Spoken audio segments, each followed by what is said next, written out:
It is the final Sunday, Bloody Sunday edition of the Matt Barrie Show, ESPN College Football YouTube channel. I am Matt Barrie. Hello, hi, how are you? Final weekend in October with the first college football playoff rankings coming out on Monday or Tuesday. Wow, that's $1. Tuesday, Halloween night. Also Nick Saban's birthday. Today's elixir, cornichons, cornicons, some extra hot sauce in it. And because we're embarking on month 2.5 of the season, I had to go turkey bacon today. Like, I can't keep going regular bacon. So turkey bacon is where we're going for at least the bacon flavor, minus the clogged arteries. I want to start off, as I always do. Cheers to my alma mater, Arizona State. This is why I love this show, because we can all cheer for our alma mater. That's why we love the game. Helmet, Pat Tillman. Kenny Dillingham got his first win in the Pac-12 against Washington State. So they've been fighting all year. They were 1-6. Cheers. I love seeing them fight and get the win. A rare moment of solidarity with my rival. Cheers to Arizona and Jed Fish, what he's building. They took down our 11th ranked Oregon State in the wee hours of the morning, which kept us up much later than we wanted to be on college football final, but it's part of the job. And we absolutely love it. What a Saturday it was. I said before the weekend started that chaos is coming. Chaos is coming, and chaos landed in Lawrence, Kansas. Wet, cold, 30-degree day, 45-minute lightning delay, and the first time Kansas has beaten Oklahoma since, I believe, 1997. An absolute historic day for Lance Leipold and the Kansas Jayhawks, really throwing a wrench in the Big 12 and what they are trying to do with getting a college football playoff team in there. You can't have Oklahoma, who is ranked 6th and undefeated, coming off the big win against Texas, and then losing to a good Kansas team on the road. And I say that because with the Big 12, they haven't had the most ranked teams this year. It's been a struggle for them to get any kind of ranked team and have a number of teams in the top 25. For a while, it was just Oklahoma and Texas. And then Kansas, and then they bounced out. I think Kansas State's going to be ranked again. But point being, the Big 12 couldn't afford one of their top teams to go down in a game where they were heavily favored, which Oklahoma was. And because of it, now you need other things to happen around you. You need Kansas to keep winning. You need Kansas State to keep winning. Oklahoma and Texas need to keep winning. Wow. And Texas needs to, while Quinn Ewers is still getting healthy, they need him and Malik Murphy to stay afloat, because we're staring at now, after Saturday, the Big 12 not having a team in a college football playoff. I do want to give Kansas a superlative. That's what I was looking up. First win against an AP top team since 2008. That was in the Orange Bowl. 18-game losing streak to Oklahoma. I mean, so many things happened for Kansas on Saturday. So congratulations to Lance Leipold and Rock Chalk Jayhawk. Cheers to you guys. I know it's been a long time coming for Kansas to get that win. But big picture, Big 12's got to be careful. You have two teams right now that are playoff contention, and one of them just took a hit. Same for the Pac-12. Got to be careful. Oregon State goes down last night to Arizona. USC's already eliminated from the college football playoff picture. Washington was living dangerously again against Stanford. They ended up getting the win. And Oregon, to me, the most complete performance in their win against Utah on Saturday, eliminating Utah from the college football playoff conversation, and really, again, making it a two-team race between Oregon and Washington. And I think that's where we are when you look at some of these leagues. The SEC, the Big 10 are the healthiest in terms of multiple teams that could get in the college football playoff. A lot's going to be settled with Alabama, LSU this weekend. Georgia, absolutely dominant against Florida. I've completely changed my tune on Georgia, and I want to make this clear. I never thought Georgia wasn't a top 5 team. My argument with Georgia was that I wouldn't just slide them in at number 1 based on what they had done the past 2 years, because so much was gone to the NFL. I was never saying Georgia wasn't a top 5 team. I was merely saying to rank them number 1 based on this year was a little bit misguided, because a lot of the last 2 years was going getting paid millions of dollars to play pro football. So the second that Georgia, who reloads every year with 5 stars, proves that in a game of adversity, that they can dominate their opponent, they're there. They're a top 4 team. They're back to who they were. And that's what would happen Saturday in the cocktail party. Between the dominance they had without Brock Bowers, which I thought was huge. I thought Carson Beck needed to have a grow-up game. Like, Brock Bowers, my binky, he's gone, he's hurt. We're going to be without him 4 to 6 weeks. I needed to see a young quarterback step up and use his other weapons. Ladd McConkey, Dejon Edwards, they did that. They looked really, really good. And because of it, they are now, I wouldn't be surprised, probably if I had to guess playoff rankings, I'd still say Ohio State 1, Florida State 2, Georgia 3. But overall, my opinion on Georgia is like, proven, done. You've got just as much talent as you did last year.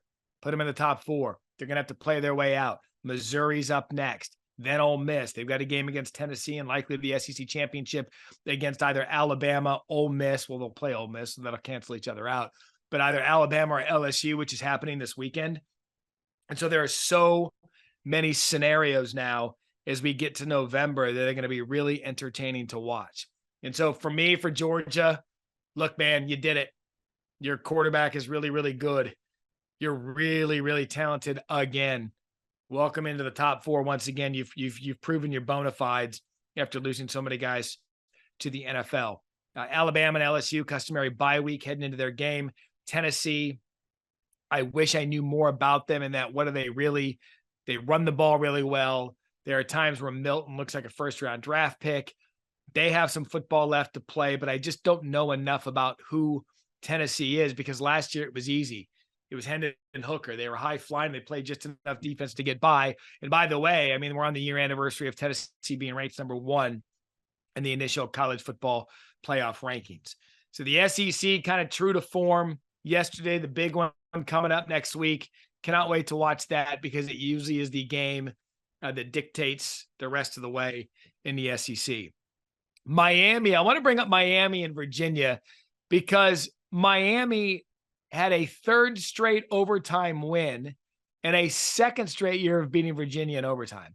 No one lives more dangerously than Miami and Mario Cristobal, but they found a way to win. And I bring that up because you're talking about schools that are trying to build programs. I think Miami is one of those ones that's trying to build programs. I called Virginia Tech on Thursday night. Brent Pry is trying to build that program to get it back among the elite.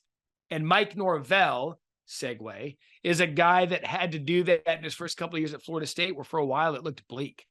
It looked really, really bad for Norvell. But little by little, patience won. He went to the portal, brought in Keon Coleman. Jordan Travis is one of the great leaders in college football. And he has the ACC and Florida State well positioned to get back into the college football playoff. And with what's going on at Clemson, 4-4 for the first time since 2010 or 2011, the ACC needs a team in. And now when you look across the country, SEC, barring an absolute collapse, they're getting 1 in, maybe 2. The Big Ten, you could argue like last year that Ohio State and Michigan could get in. So that's at least 2, maybe 3. So where's that other playoff team come from? Florida State needs to keep winning. I had already touched on the Big 12's troubles. In the Pac-12, you would like to think either Oregon or Washington are getting in. But we're now getting to the point where if the chaos clips the right team, I find that this last month is going to be so fascinating. One of the best we've ever seen because we've seen it from day one, how wide open this college football season is. Last Saturday in October, Oklahoma gets got. We've got 4 weeks of this thing left. What's in store for some of these teams that have been living dangerously? Ole Miss, by the way, 7-1, 4-1 in the league. You can't count them out of it. I mean, there are so many angles you could take with what's ahead in the finale of this college football season. I do want to bring up Jimbo Fisher and Texas A&M. They took care of business against South Carolina 30-17. I know a lot of people after the game were all fired up about Jimbo saying we want to make it back to a bowl game again when they have SEC championship type talent. Look, the guy makes a lot of money. You can't fault him for that. They offered it. He signed it. Every single one of us would. The patience I know for Texas A&M people is wearing thin, but I'm going to give it a big but. You people say, when I say it takes time, you're like, well, he's been there 7, 8 years. I get that. But it's not like Texas A&M waltzed into the Big Ten West and they're asking this guy to compete for playoff opportunities. He's going up against Alabama. He's going up against LSU. Ole Miss is on the up. Even Auburn at times during his tenure there was playing championship level football. Mississippi State under Mike Leach was never an easy out. Ole Miss under Lane Kiffin wasn't an easy out. Sam Pittman had it going for a minute at Arkansas. This is a tough division of college football. But I understand Jimbo Fisher wasn't paid the money he was paid to make bowl eligibility. Which, by the way, I find it absurd when you hear people say, well, we're bowl eligible. It takes 6 wins. Like, bowl eligibility now is 6 wins. That 6 and 6 is 500, which by definition is mediocre. So I get it. People not happy with A&M again. And Jimbo Fisher making a comment about bowl eligibility. You got to look big picture. The rest of the way for them. Big one next week at Ole Miss. That's another big game in the SEC. If I'm Lane Kiffin, you've got a better team this year, but that's a team you don't want to face in Texas A&M because you know what kind of talent they have. Then they've got Mississippi State, Abilene Christian, and LSU. If I look at this schedule, just based on looking at it, you got 2 more wins, Mississippi State, Abilene Christian, Ole Miss, LSU. That's a tough ask, 7 and 5. Is that going to be enough to get it done? I don't know. But why would you try to pay your $70 million to get out of this? Who's better? And we're going to start having those conversations over the next few months of coaches on the hot seat. If you're going to make a move and move on from your current head coach, think big picture. Who out there is better? I don't think Texas A&M should be in a position to want to move on from Jimbo Fisher. I just don't. He recruits at a high level. It's eventually going to come together. But again, he coaches in the toughest division in college football. And oh, by the way, Texas and Oklahoma are coming. It's going to be tougher.